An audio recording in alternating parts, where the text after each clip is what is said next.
All right, we should be live now. Should be ready to roll, Jake, I reckon. Yeah, definitely. Can everyone just let us know if you can hear and see us? Make sure that we have no issues on our end. Yep. Just wait, obviously, for the stream to kick on for the first 10 seconds or so, but we should be good after that. But yeah, why don't we get started, Joe? Yeah, let's do it. Well, good morning. My name is Jake, and this is Jackson. So we both work for CameraPro. We work in the retail sector, helping to sell things, but we also both work with content as well. Yep. And welcome today to our Catch Up with Canon webinar. We're really happy to have you here, and hope that we're going to have a good time. Yeah, so this is, I guess, a great opportunity to chill out and talk some cool Canon products, cover a bit of history as well, and then obviously answer any questions that you may have. So it's a really good time. So there's no silly questions, so feel free to ask as many questions as you like. It'll certainly make our lives a bit easier as well, if we can cover all bases. And yeah, certainly I think it'll be a really enjoyable webinar today. Yeah, I mean, we have a lot of really cool things that we want to show you. Both Jackson and I use Canon currently. Yep. We both actually own the Canon EOS R and a system of lenses and a bunch of other stuff. But Jackson and I are both big into some of the older things that As you will. That's it. So we've got quite a few little bits and pieces that we're going to show you. But yeah, obviously just some housekeeping just to get that out of the way as well. So any questions you do ask, Louise will relay to me, and we've got Locke behind the tech side of things as well. So if we do have any hiccups or any stream cutouts, just let us know, but it should be resolved fairly quickly. Yeah, that's it. And like Jack said, feel free to ask us any questions. We do really want to talk with you guys and engage with our community. So we do have some stuff organized, but really we are allowing a lot of time to have a chat with you all and see what you're liking. But since we've got that out of the way, I guess I'll talk about what we're going to cover today to start with. So we're going to cover, like we mentioned, some Canon history, showing off some really cool little Canon film bodies, some really cool lenses, and even some of the modern things that we like and think that they do really well. Another thing we're going to do a demonstration on is Canon's dual pixel autofocus. So that is something that Canon runs exclusively, and it's a really awesome focus system, and we're going to explain how it works and show you the benefits of it. Absolutely, and I think that's going to work well in combination with our other demo as well when we get the face and eye tracking going off as well. So we're going to be using the EOS R for most of the day, which is the camera we own at the moment and we're really excited about. Definitely. So we're going to be using that as well, and we're going to go through the queue menu as well as mode selection today as well. So just some little things that we enjoy. So if you do have any technical questions, we'll try to cover it. We do have a question and answer sort of sorted towards the end of today. So if we don't get to your questions during the webinar, we'll cover that at the end there. Yeah, absolutely. So yeah, I guess we'll get into it then. But if, like I said, any questions at all, feel free to let us know. Yeah, so absolutely. And quickly before you go on, Jake. Yeah, go on. Tell us about this hair of yours. Is this an ode to Canon? This was an ode to Canon. I was sitting there last night thinking I need to change my hair because it was looking really gross and disgusting. It was blue before, and I thought we're dressing up the set all red and we're doing something Canon, so I tried to dye it red. I wanted it darker, but it didn't quite happen. Yes, well, it certainly looks the part today, I think. I think you've done a pretty good job. Well, thank you. All right, so let's get stuck in and underway. So we're going to be switching between a few camera shots. Basically, and what we're going to be putting on the table is an example of the dual pixel autofocus, actually. When we put the cameras and lenses down that we'll be showing you. So why don't we get started with maybe our first shot, actually. Yeah, cool. So we'll get switched over to the first product that we have on the table, and it's a nice little rangefinder body. This is the Canonet QL17. Yep. And is this your one, Jax? It is. It is. So this was actually my grandmother's husband's, or ex-husband, sorry, I'll say that. But yeah, it's a very beautiful camera. Got that sleek silver look. it's a fixed lens camera actually, so a lot of the dials and functions are on the lens itself. But yeah, a very beautiful camera. I have used this quite recently actually to take a few rolls, and it actually still does very, very well. Yeah, and it's if you're not used to a rangefinder body, they have a different kind of focusing system where they basically have a split image, and when the two images line up, that's when you know that you're in focus on the little patch. Correct. And we'll talk about it later, but that's kind of a thing that's shown with the dual pixel autofocus as well. You can actually see that. So you can see this little body. It's nice and small, really compact, and this is the kind of stuff that Canon kind of started off with their film cameras. I know that they originally started off as basically a Leica ripoff. Same with a few other brands, but I mean, they did a really good job, and they ended up separating themselves, which we'll see later. But this is one of the first cameras that we really like and think is good to show. Absolutely. So there weren't too many actual rangefinders produced by Canon actually. So they this was towards the end of them phasing out the rangefinder and moving on to the single lens reflex cameras now. That's right. Which became a trademark of the 80s period, and a lot of brands going in that direction. Yeah, that's it. So again, getting rid of the fixed lens cameras and then moving towards their FD mount, which is a very, very beautiful mount. Yeah. Has a lot of lenses on that mount as well. Ubiquitous, yeah. There's so many lenses around for it, and you can still use them today. I still use a lot of FD lenses on both my film cameras, but also on my video camera, my Canon R. I use them all the time. Yep. And speaking of video, before we get into the kind of Canon SLRs, I have a little product that we'll show you here. I'll get Jackson to reach around and grab the little Canon Super 8 camera I've got. Cool. This is live, so if anything does happen, I'm sorry if I drop anything. That's it. Yep. And again, we'll show off the little dual pixel autofocus here. There we go. We'll be pretty well in frame. Good example of the autofocus working quite well. Yeah. So this is one of the Canon Zoom Super 8 cameras, and I really like this thing. I think it does a great job of... for any of you that aren't familiar, Super 8 is a film that was originally a kind of consumer film, something a little bit less expensive, more accessible, and great for home movies. Yep. So I use this every now and then when I get the chance. I actually need to get it serviced. It's having a bit of issues, but again, you can see the kind of classic Canon form, and the logo, everything is still the same since all the way back in I think this would have been the 60s when this came out. Do you have an idea of the frame rates on this one, Jake? Frame rates, you're running about 16 frames a second. So you're definitely not going to be able to slow it down, do any slow motion or slow-mo anything. shots. Yep. And as far as how much film you're getting out of a roll, you're pretty much getting 3.5 minutes. Yep.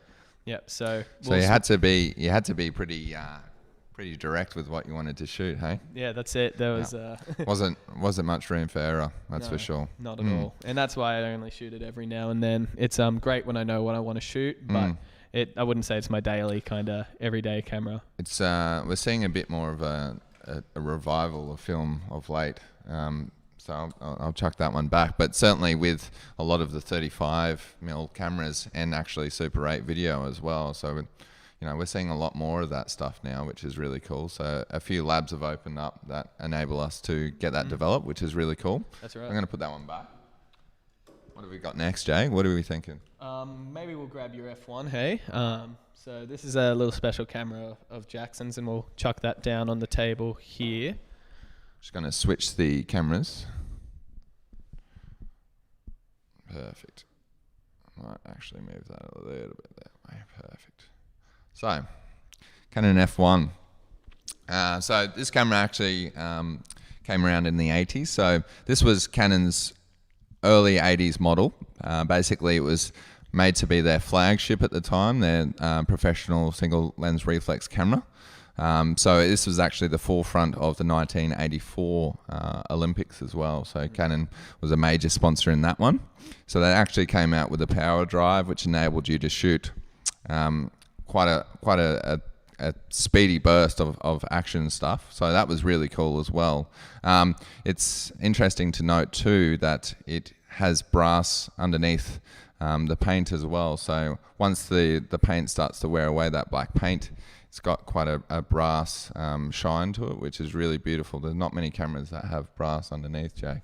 Yeah, that's right. It's really rare, and especially now today where we've got these kind of magnesium bodies. You're not getting the kind of like magnesium's great and it's light and it's awesome, but I mean you just don't see anything like this anymore. I think they're a really interesting camera. And yeah, you could certainly use it as a bit of a weapon too if you wanted to. Yeah, if you're ever getting mugged, I think you could just swing it around and hope for the best. I think you'd be fine with the F1, that's for sure. So I've got the FD 50mm 1.4, which is a beautiful lens, typically packaged in an actual kit with the F1. So that's why I chose to put the 50mm 1.4 on that one, as if you were getting it that very day. So it's quite a beautiful camera. I actually, when I first started out shooting film, I actually used this camera quite a lot. So it certainly helped me into the foray into film, which is really nice as well. So yeah, definitely something nice and simple. And yeah, the FD mount, we're going to show some EF lenses soon and all of that. But I might show a little bit of a cool trick that the F1 does as well, Jake. Yeah, go for it.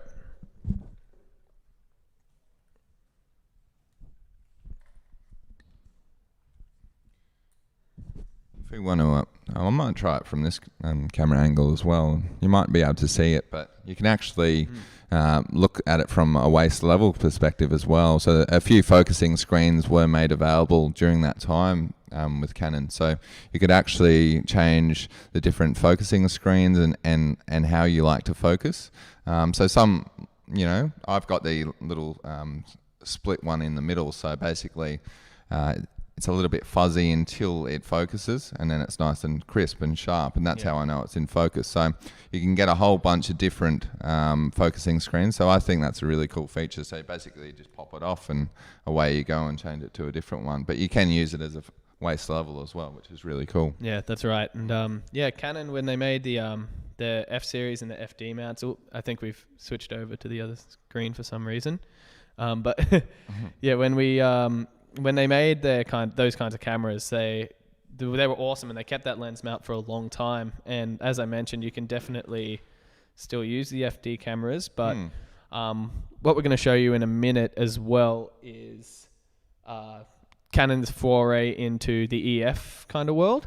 And that started in the mid-'80s. I believe it was 1985 the EF mount came along.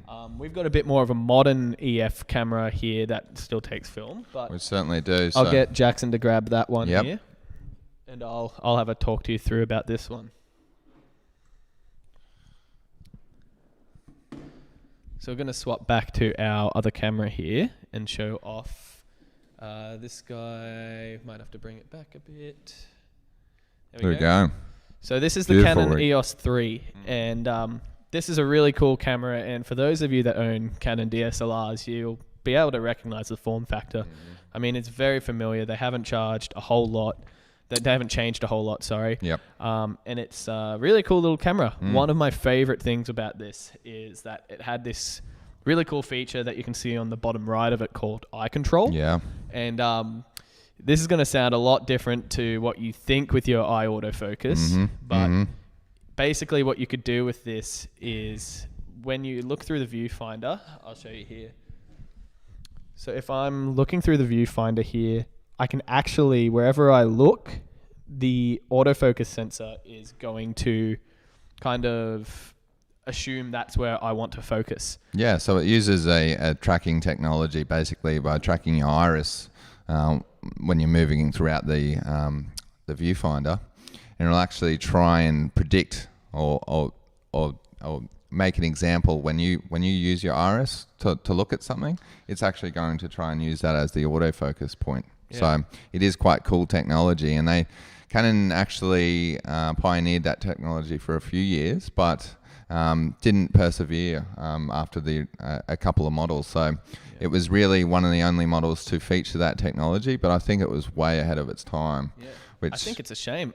It was actually pretty reliable too. I mean, there was definitely times where it was a bit of an issue with maybe backlit scenarios or with really high contrast areas. Absolutely. But I mean, I've been using it for about a year or so, and I can't ever remember a time where it just really gave out on me. And you could always switch to a manual focus as well if you needed to, or just a traditional autofocus. But it'd be really cool to see a camera bring that back, especially with the way that technology's advanced. I'd love to see something that has that kind of innovation in it. Yeah, and it was really interesting to see Canon flex their muscle a little bit with the innovation there. So I think that was a really cool feature. But yeah, certainly I think during that time, maybe the first Matrix movie was out or something, because they really like that AI technology. Yeah, that's right. Yeah, it was kind of the early to mid 2000s. It was it was definitely that time. Yep.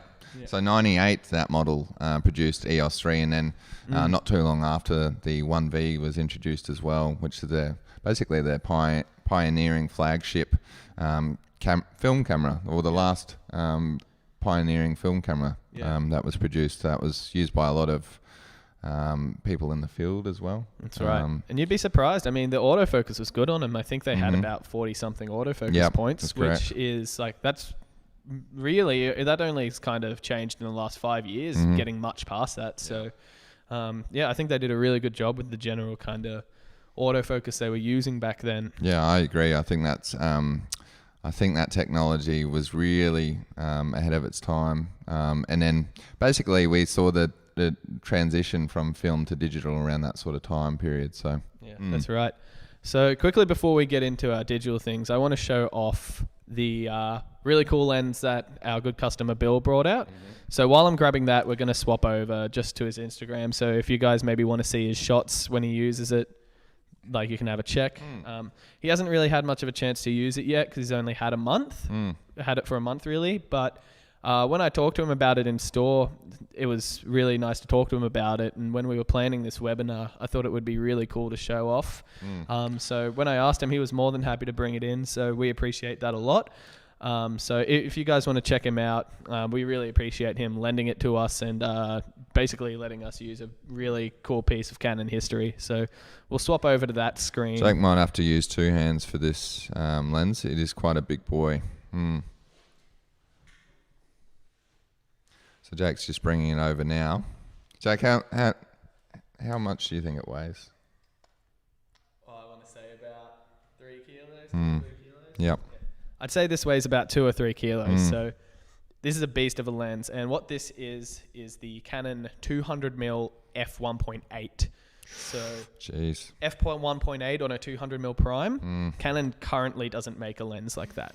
Could imagine that separation already. Yeah, that's right. Yeah, so I might get Jax to just kind of hold the mic out for me. Yeah, absolutely.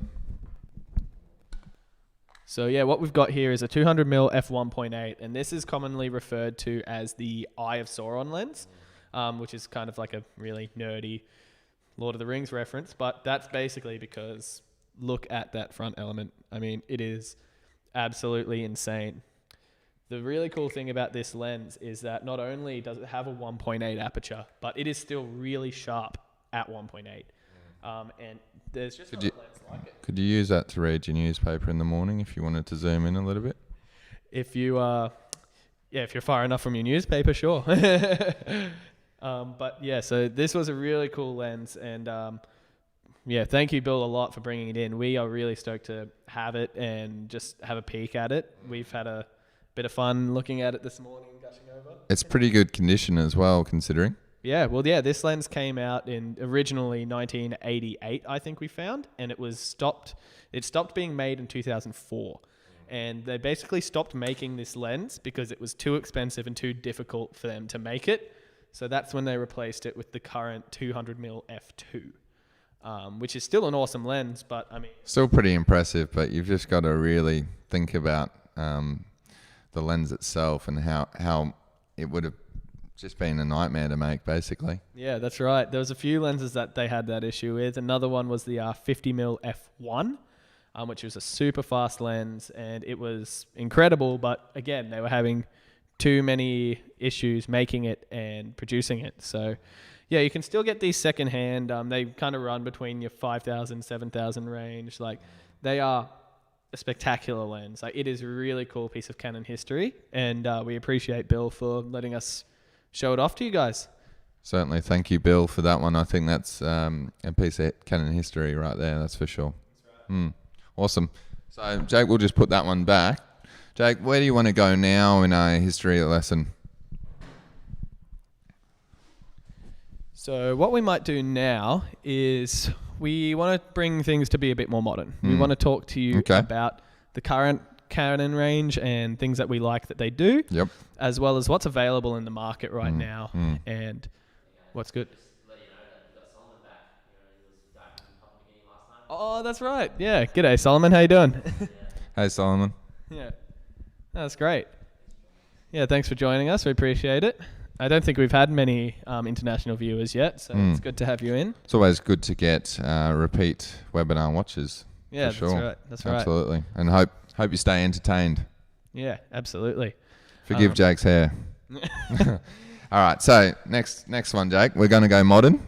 Yep, so what we're going to talk to you about is their current DSLR range versus their current mirrorless range. And what we've done is we've gotten a bunch of cameras that are very similar, but have a few stark differences. So that's what Canon's kind of done with their range right now.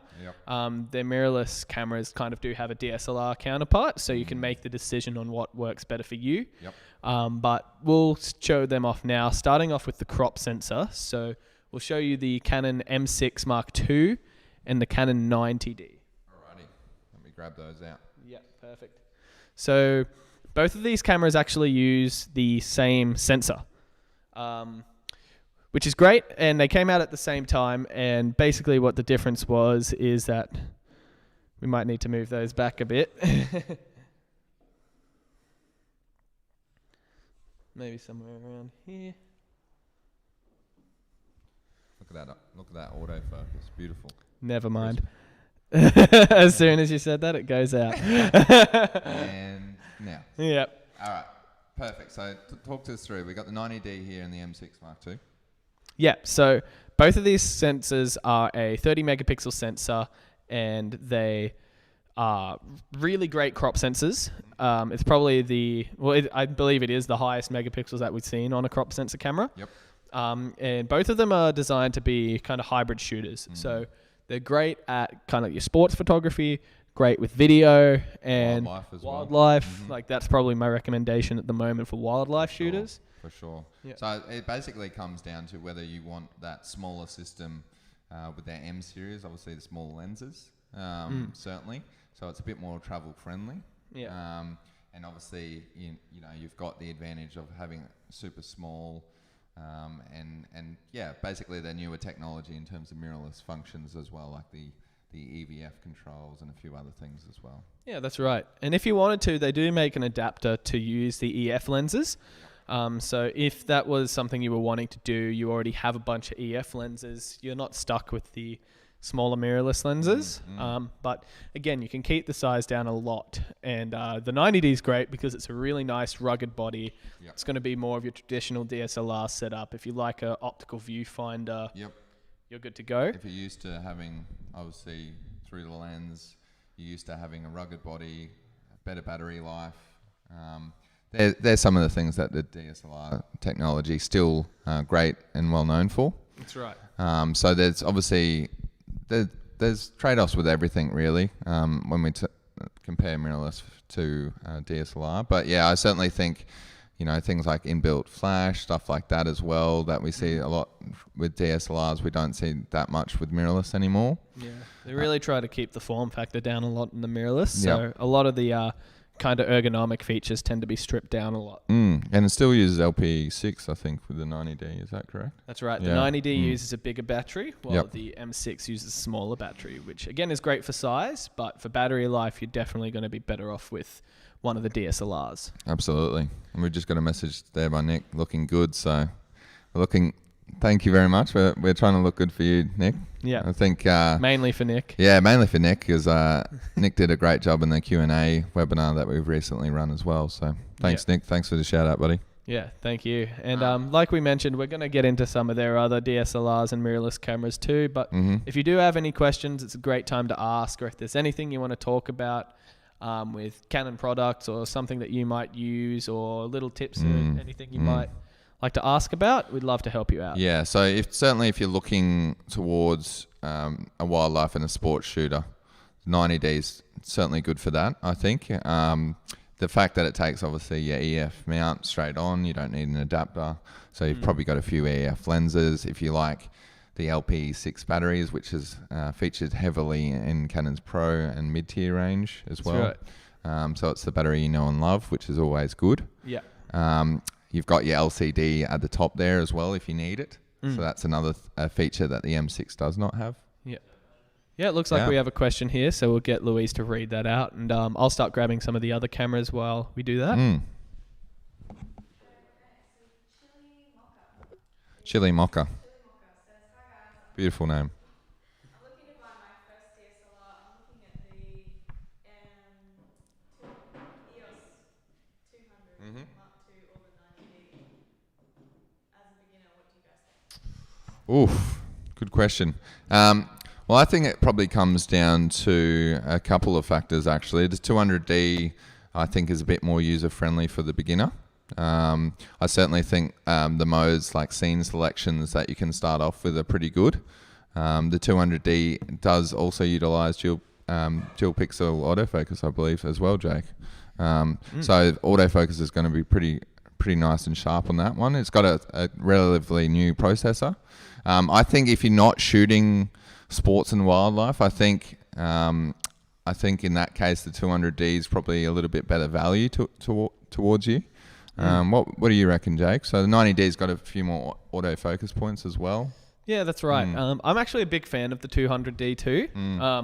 As I mentioned before, I shoot a lot of video, and I think it's probably the best value for money video camera on the market right now. If you are planning on shooting video and you want something cheap, I'd go the 200D too and invest in lenses. I always think lenses are the better investment. For sure. Especially since you're starting out, that's really going to help you get a better look than having, say, the extra 10 megapixels. Or I don't even think it's 10. I think it's about 6. Yeah. I think it as well, it just comes down to how you're going to use it. Chili Mocha. So yeah, basically it comes down to how you're going to use it. Do you plan to use it for a bit of video? Do you plan to shoot wildlife and sports? That's probably the more deciding factor between the two, I'd say. Yeah. So we've got a reply to it, do we? Yeah. Just asking if the 90D has the guided menu mode like the 200 Mark II. Good question. I think with the 200D Mark II, I think you've actually got a bit more of a scene selection as opposed to the 90D. But I don't remember using both too much as in comparison. So I think from memory, I think the 90D also has a inbuilt scene selection. So you can still learn, like certainly you can learn from any cameras from a beginner standpoint. And once you pick up, so, you know, you can use auto, you can use P modes throughout pretty much all of Canon's range. Yeah, definitely. So it comes down to how you're going to use it. If you're going to take it off manual mode, I'll put it on manual mode, sorry, then you've got a few options and different ways you could go about it. So it's certainly a beginner trait that you would probably like the scene selection, but you'd probably move on fairly quick from that once you pick up a bit more photography basics. Yeah, but the biggest thing is to find some lenses that you really like, and I think Jackson would agree with you this as well. Whichever camera you go and whatever you can justify, pick the lenses that you like and something that you think you'll use no matter what camera you go to. Don't base get off of that. Yeah, certainly don't get too caught up in, I think specs is probably a big one. Yeah. Focus on the photography that you want to do and what you like, because I think that's more meaningful in the long term run when you get invested a bit more. Yeah, that's right. And if I'm honest, my first job was my first few jobs really were on my little Canon 1200D. With the kit lens, and I was confident enough with my setup and my knowledge on how to use it that I went out and did work with it. And I don't think they're up to par with my current work, but for me being young, learning and doing my first couple of jobs, it was more than capable. It's kind of like when you're first learning to drive. I don't think your parents are going to give you an Audi or something to practice in. Mine definitely didn't. No. I'm still working my way up to an Audi. Yeah. Porsche for me. The i30 for me. So yeah, i40. Okay, cool. Perfect. Moving on. I think we have another question there as well. Yeah, our friend Nick has asked, is there any problems using a vintage any of the adapters, EF to RF, and to EF, etc.? That's a great question. I'm great gonna question. I'll repeat that. So Nick has asked, using the vintage EF lenses, if you do have any issues with the modern, say, the RF adapters or the EF-M adapters. Yep. I believe there is on a few select lenses, but the way that they've made the EF mount in general is really good for basically keeping everything up to date. So I might quickly, just covering that. So like when we talk RF, for example, I might show a bit of an example of what the adapter kind of looks like, and that might give you guys a good idea. So if we switch to our B camera for a sec, Locke, thanks buddy. We'll get that back in frame a bit. I'll show off the adapter here, if we can.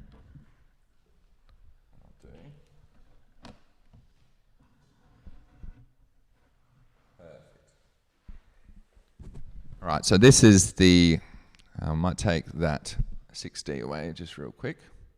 Perfect. All right, there we go. So as you can see, without the mirror, that adapter is making up a lot of that empty space, essentially. So mounts basically EFS lenses to the new RF mount, or the R mount, which is on the EOS R there we're featuring at the moment. But basically, this is just a typical adapter, isn't it, Jake? So EF to RF, essentially. Yeah. But yeah, so you can see it's just making up a lot of that space, really. So it now, without the mirror, we'll just be going straight to the sensor. But it's really just filling in that space. So in accordance to how the lenses and everything works, I can only speak from the RF sort of series that it works pretty much as normal. Yeah. Something I'll say is that although Canon's been really consistent with their EF mount over the years, and this has been really helpful for me coming over to Canon and using all of my older lenses and using them on the older EOS 3 and something like that we showed you. The diaphragms, so what they use for the actual aperture, tend to be very, very similar to what they were long ago. The only thing I think you'd maybe have issues with is autofocus to a degree. And that's purely because the older lenses were just designed to use a different autofocus. Like they used to do a lot of like your kind of screw autofocuses, or maybe just like a straight front and back, no hypersonic speed or anything. So that is what I'd say the biggest issue if you were to have one with the older lenses would be autofocus. Yep. But from all the ones I've tested, and I've tested on the R, I can't actually say I've used that 200mm yet on the R. We were planning on doing that today, hopefully. Yep. But from all the ones that I have used, I can say that they've been good. Yep. Yeah. Absolutely. I've certainly had no problems, and I know that you certainly can mount the EF lenses to an M body quite well as well without experiencing too many issues too. Yep. It looks like we have another question there. Cool. So the Killen5 says, can you tell me why I would buy an L series lens and why aren't there any for the EFS range? Yeah, I can answer this. So our question was, why would you buy an L series lens and why there isn't any for the EFS range?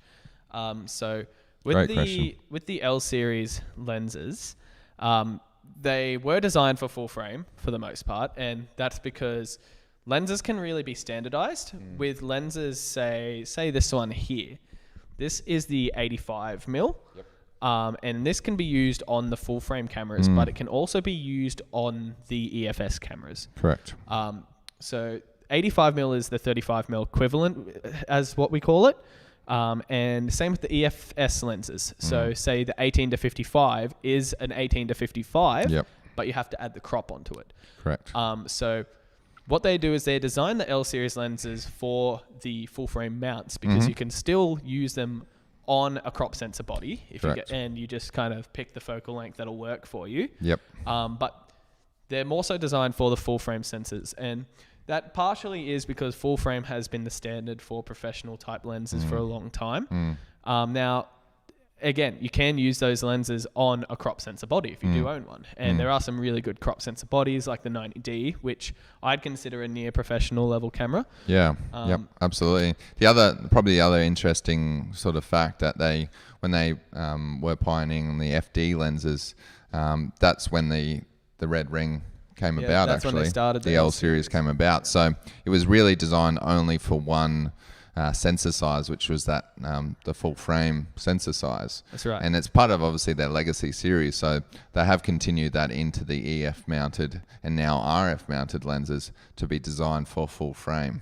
So they can be used on both styles of camera. That's right. And as far as like why you might buy a L series lens, they tend to either have a really fast aperture, generally sharper images. Build quality is probably another one. Build quality is huge. Weather sealing. The L series lenses are really the top of the line lenses that they make, and it's the lenses that they can make without any compromises, which is why they're a bit more expensive. They are more expensive to make. Absolutely. But you know when you are using an L series lens that it's generally going to be a really good lens, and it's something you'll be able to keep for a long time. Should probably factor in it's probably L for life too, because you usually have them for life. Yeah, the that's L right. series lenses. And you're usually paying them off for the rest of your life. Yeah, exactly. Yeah. But that's a good question. I hope that kind of cleared it up for you. But basically, the rundown of it is that if they make them for full frame, you can still use them on crop sensor. Whereas if they made them for only crop sensors, then full frame cameras wouldn't be able to use them. Correct. So thank you for a great question. That's a really good question. Yeah, who was that asked that one? Thank you, the Killin' 5. Killin' 5, thank you. So I think we've got more questions here. So Jeffrey, we actually, I think, tuned in last time. Yep. G'day, Jeffrey. Hey, Jeffrey. He's got a 70 to 200 RF and wants to know he can extend it with an adapter to make it a 400 mil. I think he's up to like a Teleconverter. All right. Do you want to repeat that one? Yeah, absolutely. So I'll answer it for. I'll ask the question for Jake, and Jake will answer it for us. So I have a 70 to 200 mil RF lens, which is obviously a very expensive lens. So I hope Jeffrey is insured as well. Is there a way to extend the lens like the EF model with an adapter? I want to make 400 mil range. Yeah. So I believe at the moment there isn't an option, unfortunately. Not a Canon option. I'd probably say that much at least. Yeah, but I know they are working on it. I've seen some of like their Canon roadmaps that they've put out, and even just general specs and rumors. They are planning on making teleconverters. Yep. They just haven't got there yet. The RF mount has only been around for about 2 years now. Absolutely. Whereas the EF mount has been around since 1985. And it's probably interesting to note as well, there are plans for like a 100 to 400 to come out quite soon, I think, with Canon. Obviously, everything with COVID and everything going on, that's pushed a few delays back on a few different products, but they do have a plan to release, no doubt, the extenders, but also the 100 to 400 as well. I think there's a small 100 to 500 as well, and rumors are that there's going to be these kind of diffractive optics, I think a 600 and an 800 mil f11, which there'll be some strange lenses, but they'll be really cool. But if you want to pop to our second cam, we do have the RF 70 to 200 here. We need one of these little spinning tables, I reckon. Yeah, I like you reckon see we'll on the get that jewelry channels. I think we'll get that for the Antiques Roadshow edition. Yeah, that's it. Well, some of these are antiques. But yeah, so I know that they are planning on making a converter, and they are planning on doing all of that. They just haven't got there yet, and they'll definitely get there. They've been really focusing on. Thank you for doing that nice little spin. Look at that. Yeah, who needs a turntable? That's right. Yeah. So yeah, one of the biggest things I think in innovation terms with this lens, the RF lens, that Jeffrey's lucky enough to own, is that it is super, super compact. So if we've got a comparison lens, what have we got, Jake, that we could probably compare it to? EF version. Yeah, so we're going to show off the EF version in a second. The difference in size. Obviously, when it was first announced, there was expectations that maybe internally focusing as well, and internally extending. But unfortunately, it is... it does extend a little bit, but it's still quite good. Yeah. Like the technology behind it is incredible. Yeah, I'll show you what Jackson means. So you can see that it actually externally zooms. And ideally, they would have liked to make that an internal zoom. Good catch, Jake. Yeah, it's just not really possible, to be honest. The way that lenses are designed and the way that, I guess, physics works and how it has to magnify. And the amount of glass it has to move as well. And obviously, you've got to take into account expenses. Yeah. Thanks, Locke. But yeah, the fact that they've made it this small, even while it's compact, is awesome. I mean, it means you can put it in a bag super easily. You can, at 70, you can chuck it on most gimbals. Well, let's see. Let's compare them, Jake. If you want to pick up the new RF lens. Size doesn't matter. But yeah, so this is the RF, the new one, and then this is the EF equivalent. So imagine that in basically your camera bag. And choosing between the two, and you've only got quite a small space to fit it in. The RF folds up super, super small. Yeah. And if you're using the R in this lens, you also need to put on the adapter, which adds another little bit of length as well. Correct. So you could imagine that taking up a fair bit of space in your bag, and that's just the 70 to 200.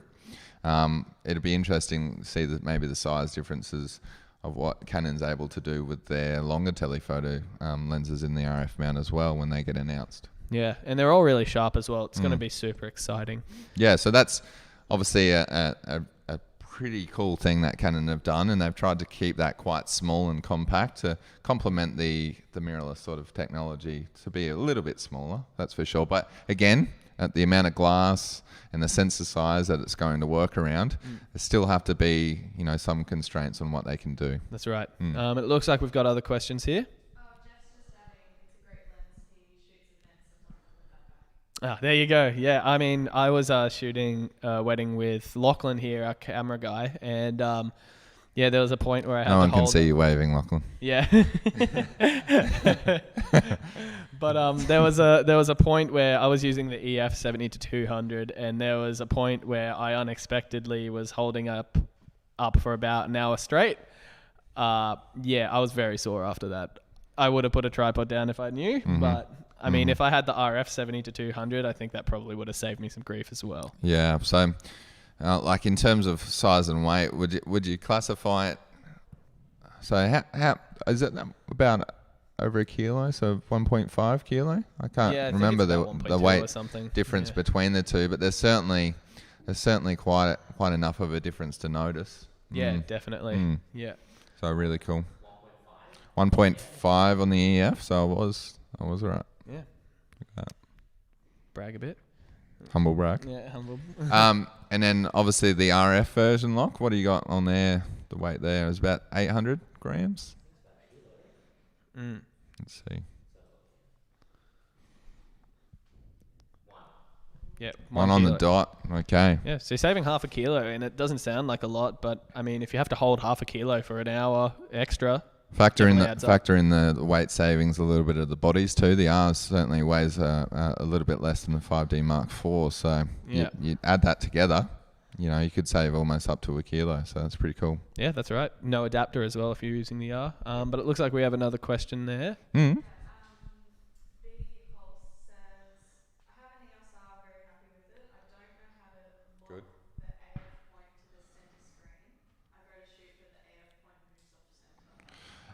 When you are shooting, the question was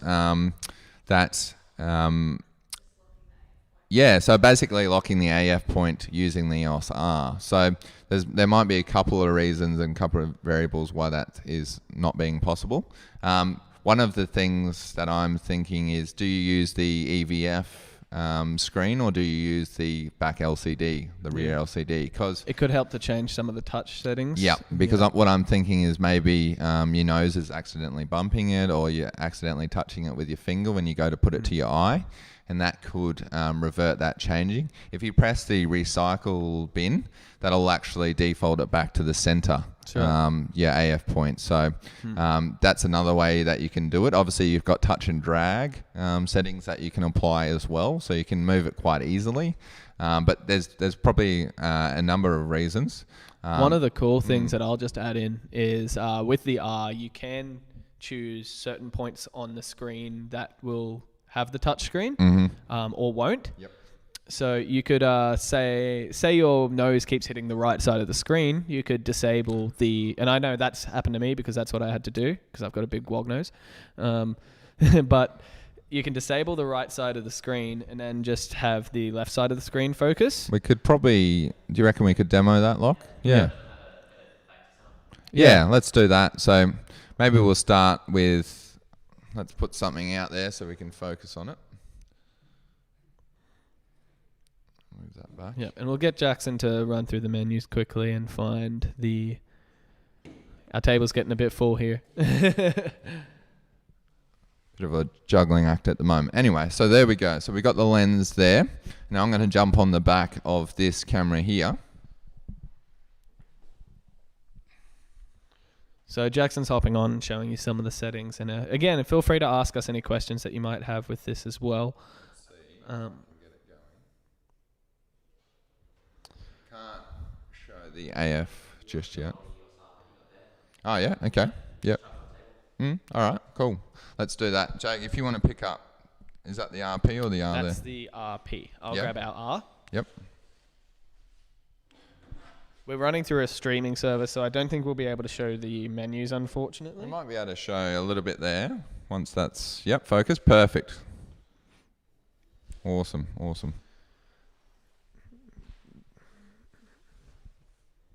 Right. Oh, we've actually got it here anyway. So we've got the touch and drag AF settings here. So we'll click into those, and you can see here you can change the positioning method. So you can do relative or absolute, but if you go down here, you have the active touch area, and you can have it to the whole panel, the right of the panel, top, bottom. There are a lot of options you can choose, and I know for me, I have to put it to the left. Just quickly, Jeffrey is saying he also has that problem, so it could be a bit of nose bumpage or something like that. So what I've set mine to is the right of the screen, but so this is your touch focusing sort of panel as well. So you've got your right, your left, a few other options there, up and down. Now you can see Jake touching it there. So when you actually go to put that on the eye, it will only control from the right hand side. So if you're it depends if you're right or left eye shooter. Jeffrey and B House, you might be a left or a right eye shooter. So you could almost do the reverse. So the default for me is right because I use my right thumb and my right eye. I use my left eye. Yep. Do you have the left part of the screen or the right part of the screen active, Jake, usually? I usually have the left side active when I'm using the EVF. Yep. So I think if you're a right eye shooter, I use the right, and if you're a left eye shooter, you use the left because your nose is going to be basically on the opposite side every time. So if you disable the side that you're not going to use and your nose might be bumping, that might fix that issue actually a little bit. So Jeffrey says he uses eye autofocus 90% of the time. Yeah, cool. But yeah, that could be a reason, Jeffrey, why that might be happening. It might just be you're accidentally touching or your nose might be bumping it. So, do you want to put a lens on, Jake, maybe, and we can just, have you got anything short? Have you got like a 35? I've got the 35 on it. Yeah, perfect. Awesome. All right, so what we're going to do, let's see how it goes. So, that's obviously the touch focusing there. So Jake can initialize that. So you've just enabled the right hand side of the screen, Jake? Well, I believe when you're not using the EVF, it's just the full screen. Yep. But if I was to put this to my eye, it would just be the right. Yep. So that's how it works with that. And that allows you to do your touch and drag and everything. Yep. Brian's a right eye shooter as well. So he's one of those normal people. Same as me. Jake's just a little bit different, of course. Yep, tend to be. Yeah, so that may be a good quiz for later. Who's a right eye and who's a left eye shooter? Because it's very interesting. I've kind of traditionally, because I use a lot of rangefinders, I used to being a right eye shooter because you can actually keep your left eye open, and therefore you can see things that are just about to enter your scene, or if you're about to be hit by a bicycle or something like that. Yeah. Well, that would happen anyway, so, a bit of a rough argument. All right, cool. Jeffrey, I hope that helps. But yeah, we'd certainly love to contact you and see if we can get that working up to its optimal sort of standards for you, and same as Brian as well. So thanks for that, Brian and Jeffrey. That's a really good question as well, and something that we can demo quite easily. All right, so Jake, what we were going to do next? So what we might do now is just quickly talk about what I was going to talk about is the differences between some of the higher end mirrorless cameras and some of the higher end DSLRs, and how they are honestly very, very similar. So I'll get those in frame here.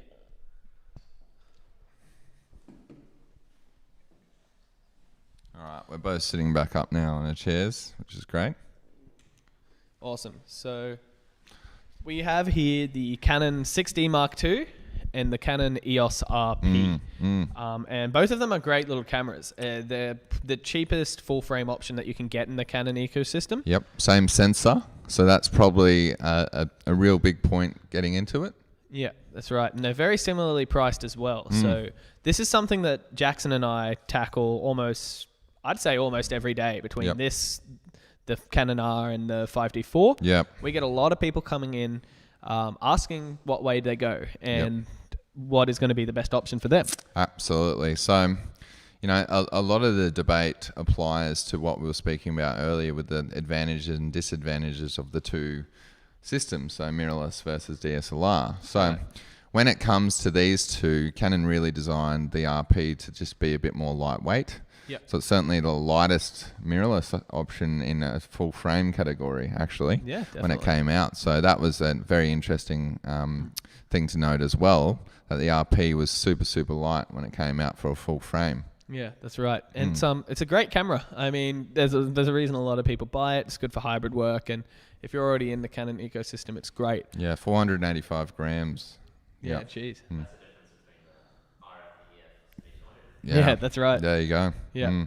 But yeah, so what we're going to have a quick chat about is why you might go a DSLR over the mirrorless since they're so similar, or why you might go a mirrorless over the DSLR. So did you want to run through the kind of customer that would maybe go a DSLR compared to a mirrorless? Or yeah, certainly. So the advantages of that? Yeah, so I think someone who particularly values all-day sort of shooting, likes battery life, has a few LP6 batteries maybe already, has something like maybe have come from a 90D or an 80D originally, would be a good one as well. So this is a really good entry level into the full frame categories for both of these systems actually. Yeah. So if I wanted to rely on the autofocus for wildlife and sports, I would probably still gravitate towards the 6D Mark II. Yeah. If I value build quality and want a more rugged body and also felt better in the hand, that's maybe why you'd go the 6D as well. Yeah. I think if you wanted the top LCD and use that quite a lot and have come from another camera body that has that, then it might be something you use. I think if you use it in a landscape sort of sense as well, because that top LCD is actually really useful for a lot of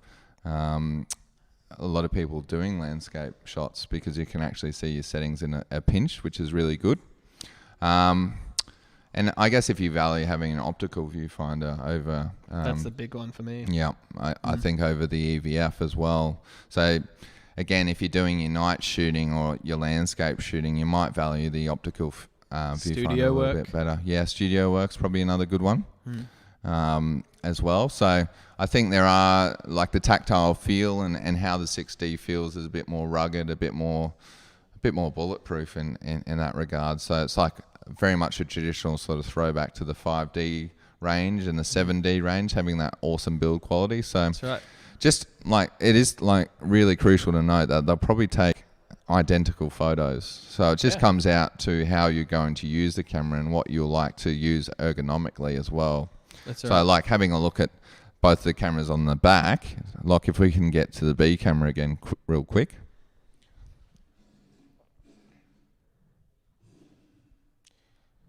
So you've got the two screens there. So you've got quite a tactile tactile option with the 6D. A few more buttons, a few more things you can do on that back screen, as well as you look at the top LCD.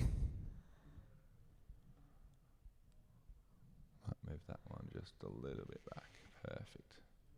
So you can see that the 6D's got that top LCD screen, and a few more buttons, so like your ISO button, your drive button, your AF button, your metering button. So there's quite a few buttons there. Really good quick access.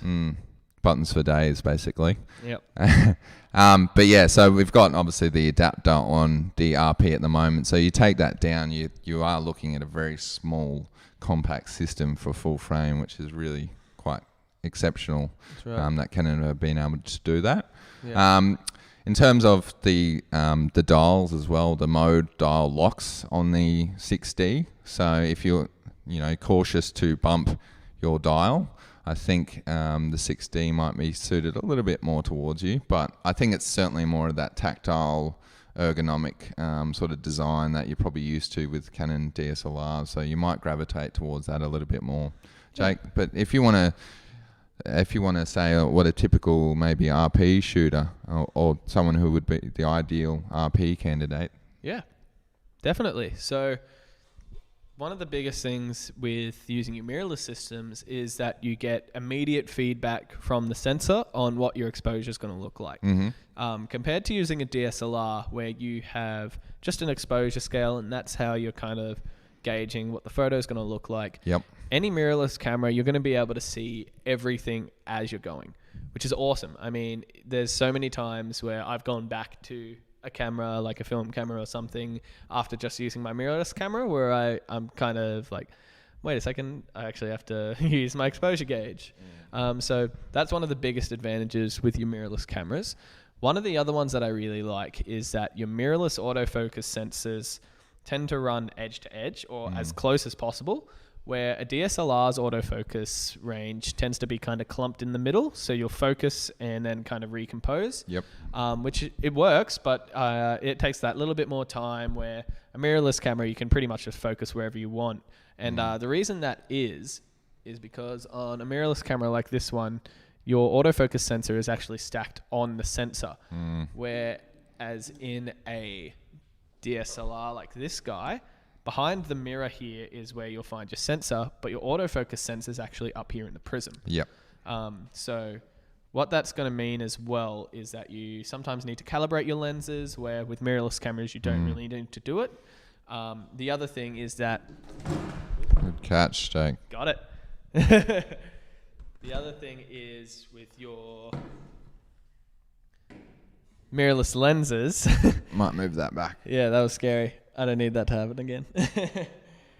The other thing is that with your mirrorless lenses, because you don't have to calibrate them and because they're so close to the sensor, you tend to lose a lot of things like aberrations. Things tend to be a bit more sharper because there's less kind of room for errors lining up everything. And I guess another thing to note, if you are a first time shooter and you're looking at getting a body, I think the advantages of the RP would be a little bit easier to learn. I think 100%. Seeing the things in real time with the EVF is incredible, and I think that's something that can help you take great photos from the get-go. Whereas with the 6D Mark II or any DSLR, there's a little bit more chimping when it becomes something you look at the images before getting the exposure you want. Yep. Whereas on the RP and any mirrorless camera, you can see it basically in real time. Yeah. So immediate feedback. It's great. You don't have that sort of lapse or continued trial and effort. That's right. Cool. So that's kind of the difference between the mirrorless DSLR kind of range for Canon. You're going to, like we said, you're going to get very similar images between all of them, really. I mean, the Canon R uses the same sensor as the 5D4. Yep.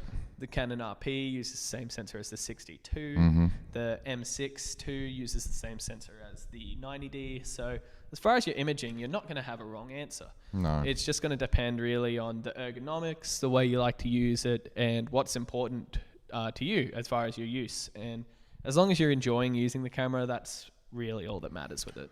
That's right. That's the main thing. And it's, you don't have to be prepared to just because you've got a mirrorless camera doesn't mean you have to be prepared to buy the RF lenses either. So you can certainly start with EF or even EFS lenses and start from the get-go, and then build your collection up before you upgrade to an RF lens. So there's still advantages, you know, just using the adapter. Certainly you've still got the same real-time feedback. That's right. Cool. So now that we've kind of gone through that, we're going to talk to you about dual pixel autofocus, which is Canon's kind of top of the line autofocus that has really kind of taken over not just their photo cameras, but their cinema cameras too. So for anyone that's ever done any kind of like higher end video work, you'll know that it's pretty much always been manual focus. Just because autofocus isn't reliable enough yet. Well, it hasn't been reliable for video where you can see any mistake. With a photo, you take the photo after you get focus. With video, it really just needs to be reliable. And for the longest time, that's meant that we manual focus. But now with Canon's dual pixel autofocus features, things have gotten really reliable, really smooth, and you really have...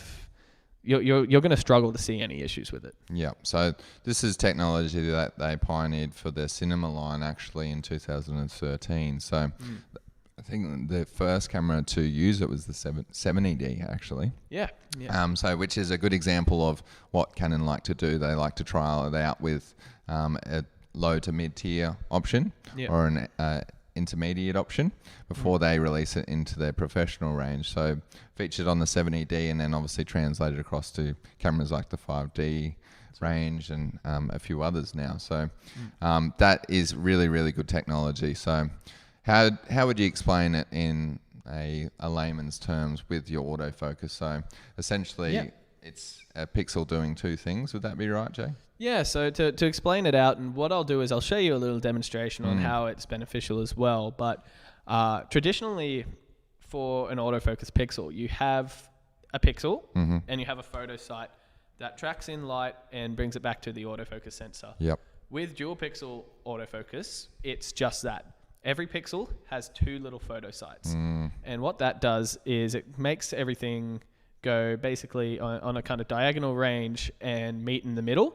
And like we were talking earlier with your rangefinder focus, how it's two images coming together, and when they're together, that's when it's in focus. That is exactly how dual pixel autofocus works. Very cool. So it's basically taking the two split images and lining them up until it's sharp. Like each pixel has basically two eyes. Yeah, exactly. And that's how our eyes work too. And that's why it makes so much sense. Our eyes say, I'm looking at the camera right here, looking at you guys. Both of my eyes are working to find the depth and make that look right. And that's why, say, you go and play sports or something and you close one eye and you try to catch a ball, your depth perception's all off. Because your eye is used to working with two kind of sensors. And that's the same way that your dual pixel autofocus is going to work. Triangulation is what it's called. That's right. Yeah. So that's coming from the tech man himself. Yeah, that's right. Dr. Locke. Yeah, I was trying to keep it simple, but thank you. Yeah, that's right. So what we're going to show you quickly is I'll put two objects in the frame in front of our camera. Being said, we're using the macro lens here, which is a little bit of a struggle finding focus sometimes, but it's designed for macro, so mainly close-up things. So that's right. The big distances can confuse macro lenses a little bit, so they are a little bit slower to focus sometimes. That's right. And you can even see here, like I take that out of the frame, it's going to pull focus really easy. I put this back in, and it should eventually, if I put this... There you go. Yeah, it's going to be a super quick kind of pull.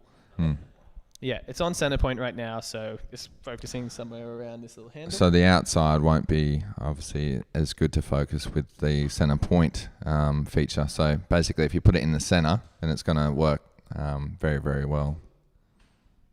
There we go. And you can see that there. Good example. And we're on quite a shallow depth of field at the moment with that macro lens. So that's right, and that should come back. Perfect. And just to put this into context, we'll swap back to our main camera. To do this kind of thing with manual focus can be really hard, especially when things are moving. You generally need some kind of focus pulling gears, and they need to have like your A and B stops. It usually takes like a trained professional to do that. It's not the easiest thing to do. So the fact that Canon's been able to develop that to be really reliable, and especially with the right lens and depth of field, really reliable, is incredible. It is very, very cool technology, and that's why it makes Canon such a game changer in that regard, and why they're highly sought after in the cinema and video industry as well. That's right. So Canon recently released the two of their mainline cinema cameras. So they released the C500 Mark III and the C300 Mark III, and they both have dual pixel autofocus. Yep. And again, coming from traditional cinema cameras, they don't even have autofocus. Yep. People use manual focus lenses, but the fact that you can use autofocus on a camera like that is incredible. Yep. I mean, it's great for the run and gun shooter. It's even great for some of the bigger productions when they're able to use it. Yeah, absolutely. You want it to be reliable. I think that the biggest thing with any sort of focusing is it needs to be precise and it needs to be quick. And I think they've nailed that in both of those regards. That's right. Yeah. So one thing about the dual pixel that's really good is that it knows which direction you're going. So it's super minimal. Yep. That's right. So what Lachlan was saying there is the good thing about your dual pixel is that it knows what direction you're going, because again, it's triangulating it. That's how it's trying to catch. So a lot less hunting. Like a laser beam. Yeah, exactly. Like Pink Floyd's album cover. Thanks. Dark side of the room. Dark side of the moon. Yeah, cool. So if you guys have any questions with your dual pixel autofocus, or again, just anything we've covered in general, feel free to let us know. But what we might do as well now is we're going to try and show off the eye detect autofocus and how that works. Before you do that, do you want to compare the 5D Mark IV with the new EOS R? Do we have another EOS R out here? Yeah, we have the EOS R here. Because and we'll 5D4 will just be behind you. So we'll quickly run down between the two high-level cameras on the market, two flagship cameras in both the mirrorless and the DSLR range. So we've got the EOS R, and then we'll grab the 5D, and we'll run through those cameras as well. So sensor-wise, exact same sensor. What you're actually seeing now is the new processor, though, by Canon, and that technology drives things like your eye and face tracking a lot. So that is quite a big feature as well. So Lachlan's just gone to grab the 5D. But we'll talk about the EOS R. So this is our personal camera. Yep. We both own this. Yep. So and so does Louise, our moderator here. Yep. There's quite a few in the Canon family around here. Yep.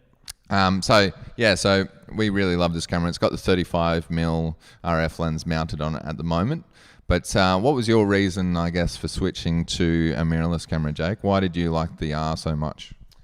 Well, it was a really tough decision for me. I was considering buying the 5D4.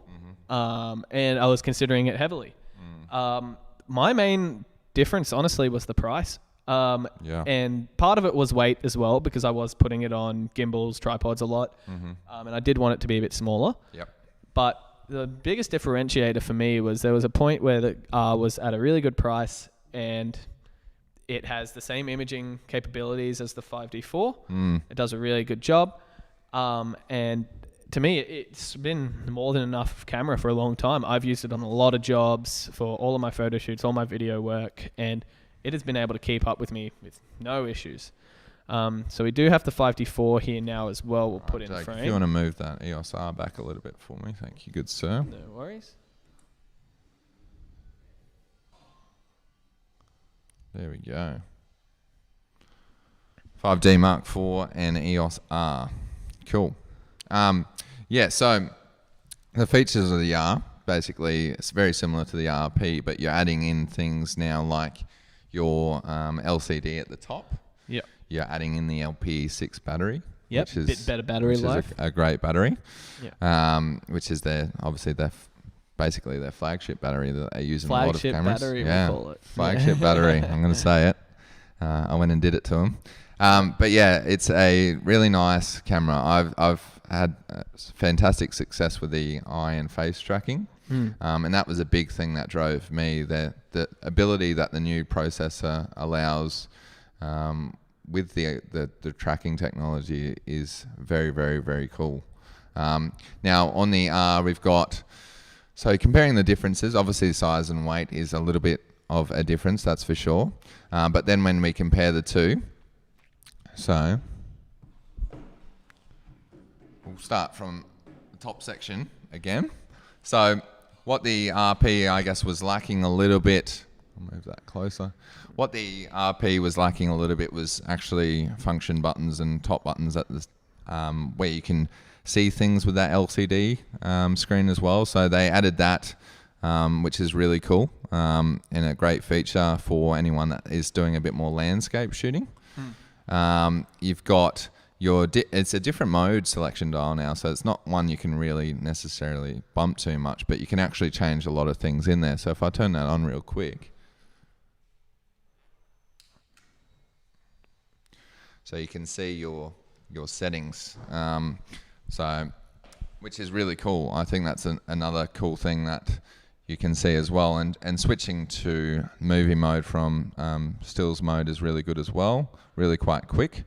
And then you're seeing like that beautiful LCD that they've got now, which is obviously a bit different to the 5D4, because the 5D4's got your fixed screen at the back as well. So for those who do shoot a bit more video, forgive how dirty the 5D4 is at the moment, that the screen is fixed on the 5D4, where on the EOS R you can actually move it quite a few ways. So That's right. And including back to yourself as well. So if anyone's a selfie shooter out there, Jake, do you like to take the occasional selfie?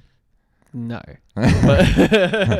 but it's really handy for if you're just trying to frame up stuff. Like I said, I do video stuff, so Yep. having that and being able to flip it out is great for me. So certainly if you're filming yourself, if you're doing any interview style stuff, it's very, very helpful to actually flip the screen back on itself. Yeah, that's right. Yep. It looks like we do have a question there from Jeffrey. So he says that he still misses the joystick. It took 3 months to switch over. Yep. And that balancing a huge lens on a small body and trying to find focus was a lot of work. Yeah, if you're not used to having a touch screen as much or using the touch screen, it certainly is a bit of a learning curve. So when Jeffrey is talking about the joystick here, which is this feature, which is incredibly easy to use and defining focus points, especially if you use single focus point quite a lot. Yep. It's a super handy thing. You can also navigate the menus and stuff as well. But the new R5 will have the joystick. Yep. Which unfortunately you don't own. Mm. But I mean, I'm glad that they are adding to the mirrorless system and giving some more professional options with it. Yeah. That should be a pretty killer system when it comes out. Yeah, absolutely. So I certainly miss the joystick in some scenarios where I just want to control that single focus point without using the touch screen as much, Jeffrey. So I certainly feel that a lot. I feel your pain there, certainly a lot there. Also, you can do a few things with the joystick, like use that to click in as well, which is really handy. So yeah, I certainly think that is a perfect. We're back. There we go. Another shout out to Bill. Shout out to Bill. Thanks for the lens. But yeah, I certainly think that is a pretty cool feature that the 5D has that the R didn't utilize. But they went with things like your little touch bar as well. Yeah, which I don't personally use, but I have seen some people use it to a good point. I use it. So I use the little touch bar for my ISO control. I do think it is a slower way to use your ISO. Yeah. But if you're doing it in slight increments, let's say video usage, then it's certainly okay. You've also got the control ring that you can assign ISO to if you wanted a quick way to change your ISO. So that's right. Yeah. But yeah, so a few differences there, and then you've got the rugged build quality of the 5D4. Certainly a lot more battery life, probably about double the EOS R, you'd say. Yeah, definitely. Yep. You're going to get more battery life, but I think we do have another question here from Brad? Brian. It is. I have one more question, if I may. May it still... my R still has the original version, number 1. Is it safe to update the firmware using a fully charged battery only? Thanks again, Brian. We actually have a Great question, webinar on updating your Canon firmware, so we'll get our moderator to put it in. But ideally, you want to have a fully charged battery, because if it turns off, you can completely fry the processor. Yeah.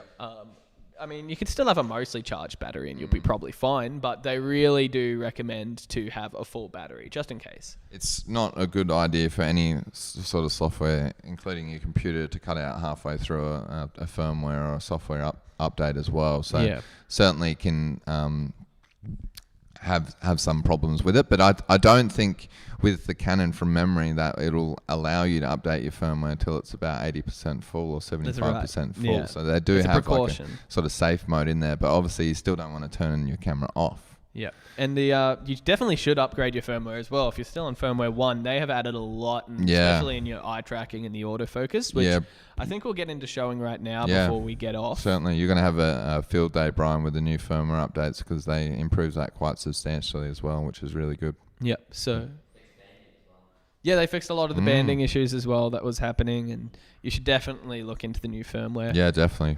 So what I might get Jackson to do is I'll get him to lift up our tripod here a little bit, just so we can get to at least the level of one of our faces. And we're going to show you quickly the new eye autofocus and face tracking, and how useful that can be. I mean, I think it is great. As I mentioned, I do a fair bit of video stuff, and there's been times where I've had it on a slider going to and from, and having that eye autofocus just means that I can rely on it, and I know nothing's going to happen with it. And that saved me in spots where I haven't needed to have a second camera up, and that is really a great luxury to have. So we're just getting this angle sorted quickly. Feel free to ask any questions as well before we finish up in about 5 or 10 minutes. So if you'd like to ask any questions, feel free to put them in now so we can try and get them done before we finish.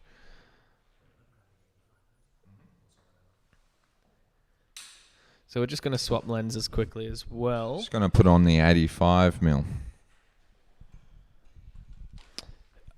Jeffrey says the EOS R has amazing auto ISO. I've never had a camera.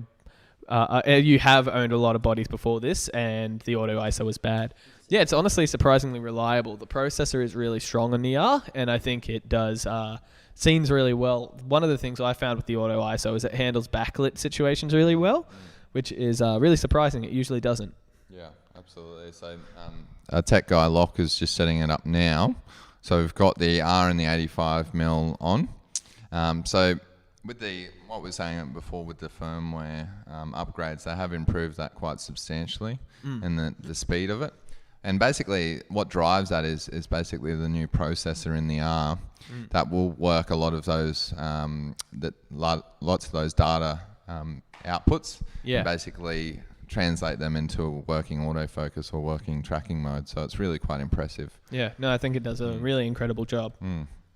How you going, Unlock? Do you need another couple of minutes? Okay, so Louise is going to switch it. And I'm not sure if you can see the actual IAF boxes here, but I will say that it looks really good. We're going to try and see if we can demo it with the boxes. But the video of being alive sometimes is that there's a few kinks that we have to work out, but we'll get there. Yeah, but we'll give it a go. But yeah, again, if there's any questions that any of you have at the moment, we'd love to answer them while we're trying to get this all figured out. And we really appreciate you joining us today. We are running a lot of the webinars now since COVID started, but we want to keep going. Even when it starts to calm down a bit, we do want to have more and more webinars. So if you have any ideas for anything, let us know. If you really want to know anything, or if there was any cool webinars that you wanted to see in the future, certainly let us know down below, because we are looking for actually more cool ideas to run webinars. So definitely. Yeah, so please feel free to shoot any ideas through, and we'll certainly consider everything. Yeah. And we also did a podcast about a week ago, and that was with Lachlan, who's behind camera, and Nick. Yep. we're looking to do that podcast monthly as well. So if you get a chance, I believe we still have that up on our YouTube, and we'd love for you to have a check out on that if you'd like. Yeah. It was a great time, and we're going to run it monthly now. So again, if you have any ideas for any content, let us know. Yeah. We do obviously have our YouTube channel here, so feel free to have a look through that. And I know we have some exciting videos coming out in the next month or so. Yeah, absolutely. In terms of what's out there in the landscape for Canon, where do you see Canon going in probably the next six or so months, Jay? Yeah, well, the rumours are obviously with the Canon R5, which has been officially announced, and we've got most of the specs. Yep, we're still waiting on a couple of key specs. Yeah, a few of them. But that's looking like it's going to be a transformative camera.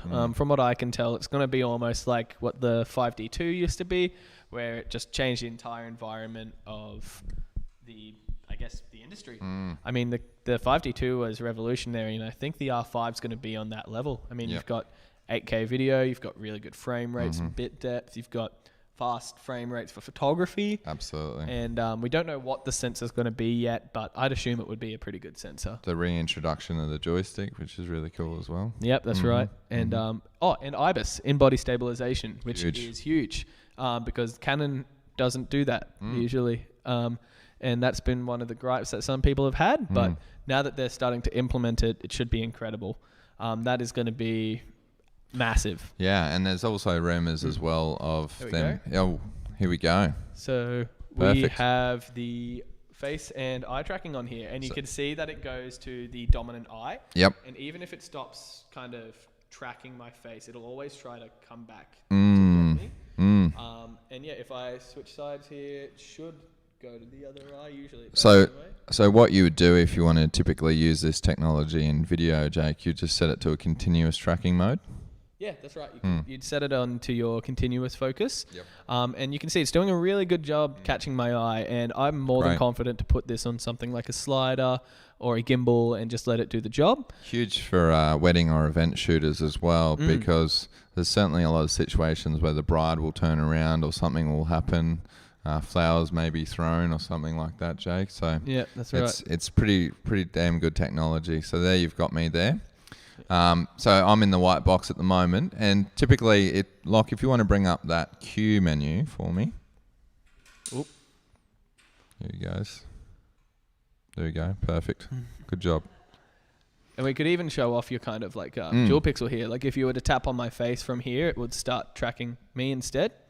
And if Jackson comes back, it just did it anyway. But if Jackson comes back and if we would attack on Jackson, it would start to grab him. Perfect. There we go. So that's the technology in action. So if Locke wants to bring up that Q menu, that's where you can sort of assign this in most of the cameras. So you might even have to, with some of the older series like the 6D Mark II, 5D, you actually have to go into the Q menu when you're basically hitting the start-stop button. Yeah.